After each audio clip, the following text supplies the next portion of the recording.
नमस्कार मंडळी. तर खूप दिवसांनंतर गावाला निघाली आहे मी, आई, डॅडी. यावेळेस सोनू दादा लकी घरीच ठेवलेत कारण की सोनूची आहे एक्झाम. त्यामुळे आई सोनूला सांगत होते की नीट राहावा तुम्ही सगळेजण. त्याचबरोबर आपली सह्याद्री किती छान खुलून निघाली आहे, सगळं एकदम हिरवंगार निसर्गरम्य. आणि सातारात येऊन पोचलो आणि महाराजांचं दर्शन घेतलं नाही असं कधी होणारच नाही. जाता जाता घाटात अशी मेंढरं डोंगरावरती चढताना दिसली आणि घाट उतरत क्षणी पाहते तर काय, टॅमॅटोचे असे ढीग पडले होते. मी एकच सांगेल सगळ्यांना, 2 रुपये जास्त जाऊ द्या पण आपल्या शेतकरी दादाकडूनच माल घ्या.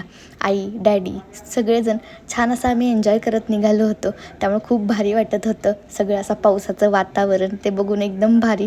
आणि अशी गुरं वगैरे दिसली. आणि मग फायनली इकडे आलो. जरा एक कार्यक्रम होता, आत्या भेटली आणि त्याचबरोबर तिथे माझे हे फॅन फॉलोइंग पण भरपूर भेटलं. ती म्हणजे माझं कुटुंबच आहे. आणि त्याचबरोबर सगळ्यांना प्रश्न पडला असेल की हे काय आहे, तर हे आहे कोळपणी यंत्र. ह्याची माहिती हवी असेल तर नक्की आपला मोठा व्लॉग बघा.